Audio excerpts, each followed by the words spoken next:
Sebut aja dia Rati. Temen satu kamarnya info ke kita-kita bahwa si Rati tengah menangis tipis sambil tersenyum dengan mata yang melotot. Besar seperti bola pingpong matanya, tapi dia nangis.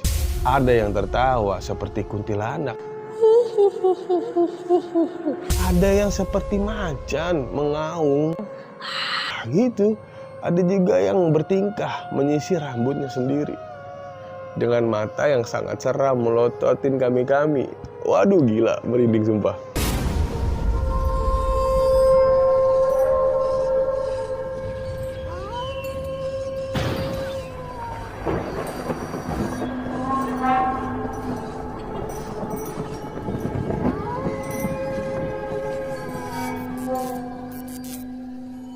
Assalamualaikum warahmatullahi wabarakatuh. Selamat datang di channel BP Hatta.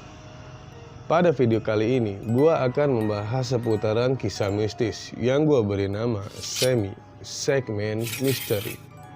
Sebelum kita masuk ke pembahasannya, gua pengen nawarin sama teman-teman, gua ada produk jahe merah teman-teman. Ini bagus untuk mengatasi anosmia, hidung dan lidah yang mati rasa. Tentang jahe merah ini sudah gue bahas di video ini. Bila teman-teman pengen order, saya kasih linknya di deskripsi. Oke. Bagi yang belum subscribe, silahkan subscribe dulu teman-teman. Aktifkan loncengnya agar kalian mendapatkan notifikasi di saat gua mengupload video terbaru. Gua kasih waktu 3 detik untuk teman-teman subscribe. 1, 2, 3. Terima kasih.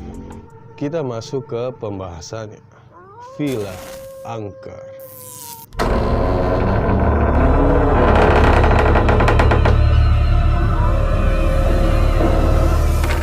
Pada tahun 2012, gue teringat kisah yang gue alamin bersama teman-teman. Waktu itu, atasan gue mengajukan untuk jalan-jalan bersama. Karena libur kali ini agak sedikit lebih panjang dari libur di tahun biasanya. Alhasil, salah satu teman gue kasih ide pada atasan gue. Sebut aja dia Aji. Bagaimana jika kita ke daerah puncak, Pak, mendaki gunung? Di sana teman gue yang satu lagi langsung memotong omongan si Aji. Sebut aja dia Ridwan. Gue kagak setuju jika naik gunung, karena di sini rekan-rekan kita kebanyakan perempuan. Yang ada kita malah menjaga mereka, bukan liburan nanti. Setuju. Jawab dari rekan-rekan yang lain. Si Ridwan ini langsung kasih masukan ini. Bagaimana jika kita kali ini liburan ke villa di daerah Jawa Barat? Di sana tante gue punya villa agak lumayan besar, dengan pemandangan yang sangat sejuk dan asri. Masih alami sekali, plus dinginnya sangat pol, sejuk lah pokoknya. Fasilitas di sana ada kolam renang, halamannya luas, kita bisa barbeque dan bisa buat api unggun di sana. Nanti gue kirimin foto-fotonya lewat BBM. Kata si Ridwan. Selang beberapa jam kemudian, si Ridwan sudah share foto villa yang ia ceritakan tadi ke grup BBM di zaman itu ya. Dan akhirnya, rekan-rekan kantor gua langsung pada setuju dong. Karena tempatnya bagus dan fotonya sesuai dengan cerita yang disampaikan oleh si Ridwan. Nah, di sana Pak Bos gua nanya soal budget di grup BBM setelah semua rekan-rekan gua pada setuju. Dan Ridwan hanya balas, "Tenang saja Pak Bos, soal harga dijamin bagus Pak Bos. Karena ini rekan-rekan saya sendiri, sudah seperti keluarga kedua saya. Oke Pak Bos, jika sudah setuju, saya lobby tante saya ya Pak Bos." Pak Bos balas, Oke Ridwan, terima kasih. Kalau bisa ambil tanggal 10 ya, bulan November, agar kita bisa puas di sana. Lebih kurang 5-6 harian lah kita liburan di villa itu. Dan 1 harinya full istirahat di rumah masing-masing. Agar hari pertama bisa langsung kerjanya fresh dan semangat kembali. Jangan lupa, kita berangkat dari kantor semua tanggal 10 jam 6 pagi. Bagi rekan-rekan yang telat, kami langsung tinggal, tidak ada toleransi lagi dan kalian wajib menyusul memakai transportasi pribadi. Kata bosku. Oke Pak Bos, kata si Ridwan dan rekan-rekan yang lain. Setelah semua administrasinya sudah diurus oleh si Ridwan, mulai deh kita semua pada prepare untuk liburan ke villa selama 6 hari. Karena perjalanan di sana agak sedikit ekstrim, melewati jurang-jurang yang sangat terjal dan menanjak, kata si Ridwan. Kita sudah charter bis besar untuk 1 tim. Singkat cerita, kita semua sudah sampai di villa itu yang kita booking selama 6 hari. Dan si Aji izin nyusul karena ada urusan keluarga yang tidak bisa diganggu. Kemungkinan dia berangkat setelah urusan keluarganya selesai. Setelah kita baru sampai di sana, melihat pemandangan yang sangat asri dan sejuk, kita tidak menyia-nyiakan waktu dan langsung menuju kolam renang. Di sana ada yang berenang, ada yang beristirahat, ada yang nongkrong di gazebo menikmati suasana villa yang indah sambil bermain gitar dan bernyanyi bersama. Ya, awalnya kita menjalankan rutinitas biasa seperti orang-orang liburan pada umumnya. Tidak ada yang aneh sama sekali. Setibanya sore menjelang maghrib, si Ridwan mengajak teman-teman yang lain untuk ke rooftop lantai 2. Di sana mereka ingin melihat sunset di sore hari dengan pemandangan yang sangat indah sekali. Karena pemandangan ini tidak kami temui di kota, akhirnya kami tidak melewatkan kesempatan ini sama sekali. Di saat kita orang sedang memanjakan mata dengan pemandangan yang asri dan dihiasi sunset yang sangat cantik, tiba-tiba si Aji BBM ke si Ridwan. Ia menanyakan alamat villanya. Si Aji berencana berangkat malam ini sendiri memakai motornya. Karena perjalanan 3-4 jam dari rumahnya menuju villa itu, jadi Aji beranggapan, anggap aja ini perjalanan touring. Pas banget si Aji suka dengan touring memakai motor. Jadi, jarak segitu sangat pas banget untuk si Aji. Tidak terlalu lama dan tidak terlalu singkat juga. Aji mulai start dari rumahnya selepas sholat isya sekitar pukul 19.30. Lebih kurang jam 8 malam lah dia mulai start dan jalan. Kita orang semua tidak tahu jika si Aji menuju ke villa itu memakai motor. Waktu terus berjalan dan waktu menunjukkan jam 11 malam. Kita semua sedang asyik di halaman kolam renang sambil barbekyuan diiringi musik dengan sound system yang sangat kuat. Sebagian teman-teman di sana ada yang koba minum-minum, ada yang pacaran sama rekan kerjanya dan lain-lain. Ya biasalah. Anak-anak muda di zaman itu, orang kota lari ke desa ditemani pemandangan yang asik dan suasana yang romantis. Gue dan Pak Bos beranggapan tradisi itu normal adanya di kota. Setibanya pagi hari dan teman-teman semua pada tepar karena mabuk semalam. Tiba-tiba si Ridwan kaget, baru teringat jika si Aji dari semalam belum kunjung datang juga ke villa itu. Setelah si Ridwan melihat HP BB-nya, di sana ia kaget. Ternyata ada 28 kali panggilan tak terjawab dari si Aji. Dan si Aji tidak mau info ke grup karena di sana ada bosnya. Soalnya Pak Bos tidak tahu jika si Aji izin agak telat ke villa itu. Panggilan tak terjawab si Aji ada juga di HP BB gua. 11 kali itu. Ya gimana lagi, namanya juga kita liburan, jadi tidak fokus sama HP. Kita semua sedang asik menikmati malam bersama. Ya jadi sorry banget Ji. Gua dan Ridwan berusaha telepon balik ke si Aji pagi hari. Ternyata nomor si Aji sudah tidak aktif. Dan hal itu berkali-kali gue lakuin. Hasilnya nomornya juga masih tetap tidak aktif juga. Kata gue, coba Ridwan lu telepon nomor keluarganya si Aji, ada nggak? Siapa tahu dia balik kanan atau pulang lagi semalam karena nggak ketemu sama alamat villanya. Gue nggak punya nomor keluarganya si Aji bro, kata si Ridwan. Pagi itu suasana mulai genting dan si Ridwan mulai panik dicampur kalut soal keberadaan si Aji.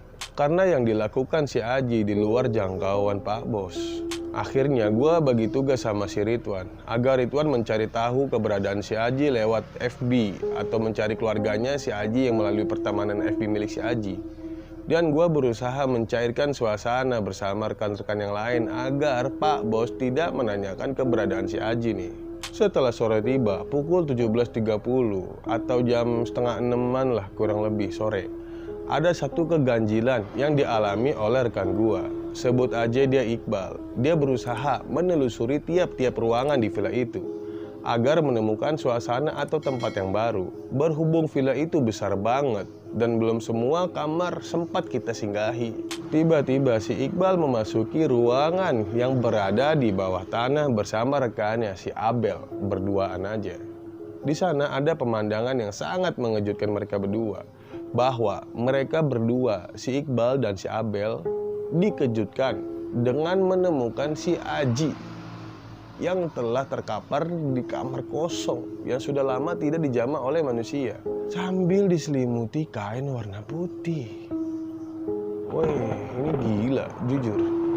Akhirnya mereka berdua lari terbirit-birit untuk menemui kita berdua nih, gue dan Ridwan. Otomatis dong, gue dan Ridwan langsung bergegas menuju lokasi yang diinfo oleh si Iqbal dan si Abel. Setelah gue sama Ridwan sampai sana, ternyata sosok itu benar si Aji adanya. Akhirnya kami bangunkan si Aji, sepertinya ia dalam keadaan pingsan. Setelah kami evakuasi si Aji menuju ruang tamu utama di villa itu, dan rekan-rekan yang lain beserta Pak Bos langsung pada ngumpul di ruangan tamu itu. Dan Pak Bos bertanya, ada apa ini? Kami hanya bisa terdiam, kalut, tidak merespon pertanyaannya si Pak Bos. Di sana hanya Ridwan yang menjawab pertanyaan Pak Bos nih. Pak, nanti saya jelaskan kronologisnya Pak, kata si Ridwan. Azan maghrib pun berkumandang dan si Aji masih belum kunjung sadar. Sampai tibanya jam 9 malam, si Aji tiba-tiba terbangun. Tapi yang gue heran, mata dia masih dalam keadaan tertutup. Dan ia berjalan menuju ruangan yang ia ditemukan tadi sore sama kita-kita orang nih. Akhirnya, kita-kita menarik si Aji dengan kuat agar tidak kesana lagi. Aji, woi kenapa lu Ji? Kata si Abel. Teman-teman semuanya pada kalut nih, pada panik nih, kondisi kayak gitu nih. Dan teman-teman yang lain pun mulai ikutan panik melihat tingkah laku si Aji. Akhirnya tepat jam setengah 11 malam, teman gua yang perempuan menangis terseduh-seduh. Sebut aja dia Rati. Temen satu kamarnya info ke kita-kita bahwa si Rati tengah menangis tipis sambil tersenyum dengan mata yang melotot. Besar seperti bola pingpong matanya, tapi dia nangis. Wih asli, kejadian itu membuat gue dan rekan-rekan yang lain merinding dan parno. Akhirnya mulai deh, satu persatu rekan gue mulai mengeluarkan gelagat yang aneh. Ada yang tertawa seperti kuntilanak. Ada yang menangis tipis, si Rati tuh. Ada yang seperti macan mengaung gitu. Ada juga yang bertingkah menyisir rambutnya sendiri dengan mata yang sangat seram melototin kami. Waduh gila, merinding sumpah. Di sana gua dan Ridwan info ke Pak Bos. Dan Pak Bos juga agak sedikit ketakutan menyaksikan fenomena itu yang nggak biasa dia lihat nih. Ridwan, ini villa apa Ridwan? Kenapa bisa seperti ini? Kata Pak Bos sambil bertanya aneh sama si Ridwan. Entah Pak Bos, nanti saya tanya sama tante saya, ujar si Ridwan sambil ketakutan. Mulai deh si Ridwan telepon tantenya, menjelaskan semua yang terjadi di villa malam ini. Akhirnya tante Ridwan menelpon ke Mbah di sana. Seperti paranormal lah, dipanggil lah ke villa itu. Setelah paranormal itu datang atau si Mbah, tiba-tiba si Aji teriak sama kita-kita semua dengan bahasa Sunda. Maneh para jelema ganggu bangsa aing. Aing di dieu lebih dulu daripada maneh. Jauh sebelum maneh hirup. Maneh di dieu hanya mengotorkan tempat aing. Aya yang minum-minum, berzina. Maneh para jelema henteu takut pada Gusti Pangeran. Mangkat maneh dari tempat aing. Tiba-tiba si Aji bilang begitu dengan bahasa Sunda yang artinya, kalian para manusia ganggu bangsa gua, jin. Gua di sini lebih dulu ada daripada kalian semua. Jauh sebelum kalian lahir, kalian di sini hanya bisa mengotorkan tempat ini saja. Ada yang mabuk-mabukan, berzina. Kalian para manusia tidak takut dengan Allah. Pergi kalian semua dari tempat ini. Wih, langsung dong pada ketakutan nih, kita diancam nih sama jin itu. Ditambah di sana yang sadar hanya beberapa orang saja. Yang pertama Pak Bos, gua, Ridwan dan Iqbal. Sisanya pada kesurupan semua. Gila gak lu? Wah. Gue dan Pak Bos langsung main lihat-lihatan. Dan Pak Bos langsung bilang sama si Ridwan bahwa malam ini kita check out, balik kanan, liburan di rumah masing-masing. Kacau nih villanya Tante lu Ridwan, kata Pak Bos. Paranormal itu mulai mengeluarkan jurus-jurusnya. berniat menyadarkan rekan-rekan yang serupa nih. Akhirnya paranormal itu angkat tangan, bilang sama kita-kita orang, "Maaf Pak, Mas, Akang, untuk kali ini saya tidak sanggup mengatasinya. Saran saya segera tinggalkan tempat ini," kata paranormal itu nih. Ia berbicara sambil mengatur pernapasan serta dilumuri keringat jagung yang keluar dari kepalanya. Akhirnya gue kalang kabut sama si Ridwan. Buru-buru, kata Pak Bos, suruh telepon supir bis yang kita booking bahwa ada kegiatan dadakan kita pulang malam ini. Otomatis si Ridwan langsung telepon supir bis agar jemput kita malam ini. Ternyata supir bis itu tidak bisa. Ia sedang di luar kota karena sedang menjalankan tugasnya, nyupirin. Ya wajar sih, karena kita booking bis itu tanggal 10 nih, pagi. Dan perjanjiannya dijemput tanggal 15 sore. Ini baru tanggal 11, menjelang tanggal 12. Sudah minta jemput. Wajar supir itu nggak bisa, karena di luar perjanjian. Setelah kita rundingan bersama Pak Bos, akhirnya si Ridwan disuruh mencari bis yang bisa mengantar kita ke kota malam ini juga. Di sana si Ridwan meminta ditemani sama si Iqbal. Akhirnya gue bertiga dong di villa itu. Pak Bos, paranormal itu, dan gua sama teman-teman gua yang sedang kesurupan semua. Kata paranormal itu, "Jika kejadian segini parahnya, ini kejadian nggak biasa nih, ini parah banget nih. Kemungkinan di antara kalian, mas-mas atau mbak-mbak semua, ada yang melanggar larangan yang dibuat di villa ini." "Larangan apa tuh Pak?" kata gua. Iya, gua nggak tahu soalnya. Si Ridwan nggak ada ngomong apa-apa. "Biasanya mas, ada tuh di setiap villa yang kita sewa. Ada satu larangan yang diberikan pada tuan rumah dengan orang-orang yang menyewakan villa ini," kata paranormal itu. "Oh gitu ya Pak, coba deh Pak, nanti saya akan tanya sama Ridwan. Soalnya ini tantenya yang punya," kata gua. Nah di sana paranormal itu tiba-tiba membuka sedikit tentang villa ini, sejarahnya. Karena dia emang orang sini juga, jadi tahu betul bagaimana villa ini.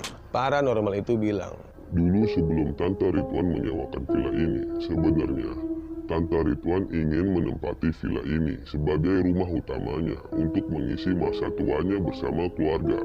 Baru saja Tante Ridwan tinggal beberapa hari di villa ini, ada satu kejadian yang sangat aneh di villa ini. Si adik anak dari Tante Ridwan tiba-tiba sakit-sakitan dan di setiap malam matanya si adik selalu melihat ke atas sambil bilang, 'Mama, Dede Atut ma, Dede Atut, ada nenek-nenek, ada nenek-nenek itu.' Nah, Tante Ridwan juga merasakan kejadian yang sangat aneh. Di setiap tidur selalu dimimpiin nenek-nenek tua sambil melototi melihat tantenya. Dan disuruhnya untuk mengosongkan villa ini dengan cepat. Akhirnya, Tante Ridwan pun memanggil saya untuk menetralkan villa ini. Alhasil, saya pun tidak sanggup mengatasinya. Dan bilang sama Tante Ridwan bahwa villa ini bekas tanah sengketa antara adik-beradik. Yang bikin saya tidak mampu adalah ada darah yang bercucuran dan menetes di tanah villa ini. Karena mereka saling merebutkan villa ini satu sama lainnya. 3 orang adik-beradik meninggal dunia di villa ini akibat merebutkan tanah villa ini. Dan yang lainnya mendekam di penjara dan mati di sana. Setiap ada yang menyewa menempati villa ini, selalu ada saja kejadian aneh yang terjadi seperti kejadian saat ini. Aku, RT, dan warga setempat berencana untuk jadikan villa ini cagar budaya agar menjadi contoh untuk masyarakat di sini, agar tidak ada lagi kejadian perebutan warisan seperti yang terjadi di villa ini. Kalah jadi abu, menang jadi arang. Di saat paranormal itu menceritakan semua kisah yang terjadi di villa ini, si Ridwan dan si Iqbal sudah datang dengan membawa tangan kosong. Kata si Ridwan, "Saya tidak dapat bis malam ini Pak Bos." Kata bapak supir bis, "Mungkin jika besok pagi, saya mau ambil sewanya mas. Karena berhubung sekarang sudah malam, saya tidak berani ambil. Karena untuk rute ke sana sangat terjal jalannya, dikelilingi jurang. Apalagi saya juga baru datang dari luar kota. Jadi mohon maaf ya mas, besok pagi saya usahakan jika si mas mau." kata bapak supir itu yang Ridwan temui di terminal. Akhirnya, mau tidak mau, kita semua nginep semalam lagi di villa ini dong. dengan nuansa yang sangat mencekam, ditambah teman-teman belum pada sadar juga nih dari kesurupan.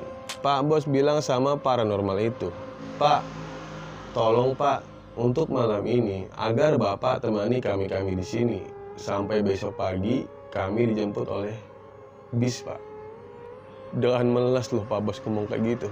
Gue kagak nyangka sih Pak Bos langsung kena mentalnya di villa ini. Ya wajar sih, karena kalau kalian ada di lokasi ini, mungkin kalian merasakan apa yang kita rasakan nih. Kena mentalnya serius. Kata paranormal itu, "Wah Mas, mohon maaf nih, saya malam ini ada tugas kerjaan di daerah sebelah. Mungkin saya kesini lagi sehabis subuh Mas." Mendengar jawaban dari paranormal itu, kami semua seketika down dan lemas. Seperti tidak berdaya. Ingin rasanya gue tidur di terminal atau di masjid malam ini. Tapi apa boleh buat, di saat kondisi seperti ini, kita harus sama-sama mengatasinya, suka ataupun duka. Kata Pak Bos, "Gimana Pak soal ini?" Sambil menunjuk teman-teman yang masih kesurupan. Yo, saran saya untuk panjenengan semua, malam ini panjenengan tidur di luar saja, di area kolam renang. Jangan di dalam villa ini, agar kondisi yang kesurupan membaik dengan sendirinya. Kata paranormal itu, bicara sama Pak Bos. Akhirnya kami langsung bergegas ambil karpet dan perlengkapan untuk berkumpul di area kolam renang. Ya walaupun dinginnya sangat-sangat, tapi apa boleh buat karena kondisi Bos. Singkat cerita, paranormal itu meninggalkan kami karena tuntutan pekerjaan. Ya sudah, kami semua dengan penuh ketakutan dan berat hati mau tidak mau berkumpul di area kolam renang malam ini. Berhubung yang sadar malam ini hanya beberapa orang saja, yang lain masih kesurupan.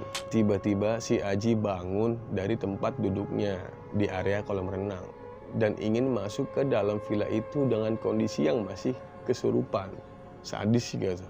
Wih asli, gue dan Ridwan bingung harus bagaimana. Akhirnya gue, Pak Bos, Ridwan, dan Iqbal menarik si Aji sekuat tenaga, menjaganya agar tidak masuk ke villa itu.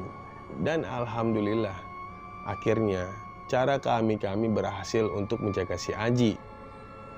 Waktu menunjukkan sudah jam 1 malam nih.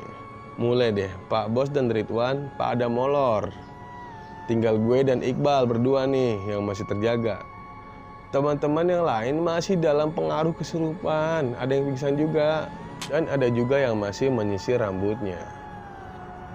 Wah asli sih, kondisi begitu gue kagak bisa tidur Bos. Tapi entah kenapa gue dan Iqbal dibuatnya ngantuk banget malam itu. Akhirnya gue kecolongan juga sama si Iqbal, yaitu ketiduran.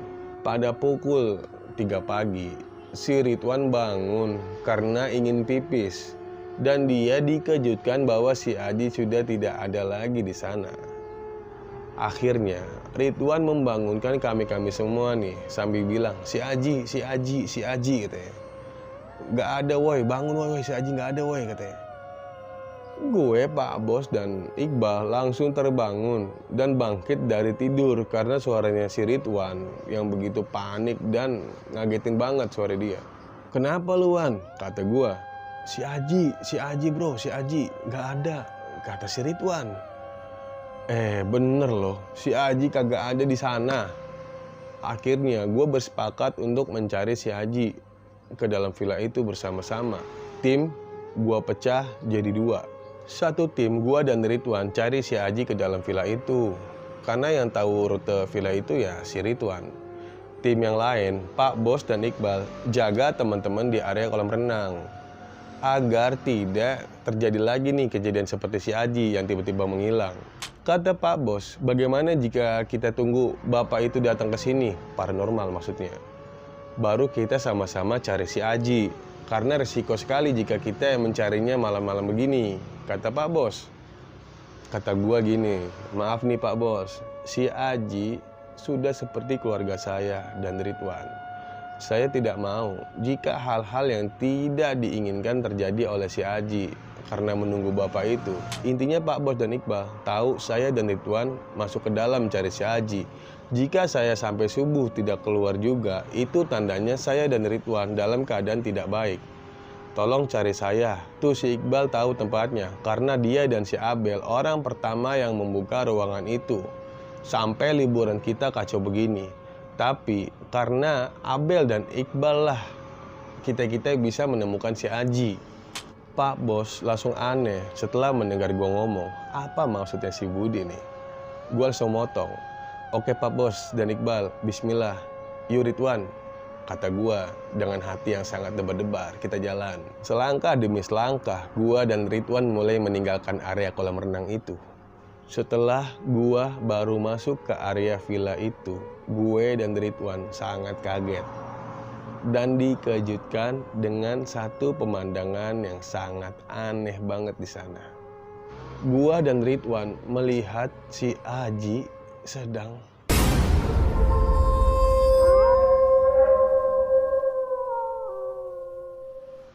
Wah, gimana? Kita lanjut lagi ke part 2 teman-teman, karena durasinya panjang banget. Gue kagak mau kalau kisah ini gue persingkat. Gue akan menceritakan sedetail mungkin kronologisnya sama kalian. Jangan lupa subscribe channel ini agar gue lebih semangat lagi untuk upload konten atau buat video. Mohon maaf jika ada salah-salah dalam berucap atau kurang pas dalam menyampaikan.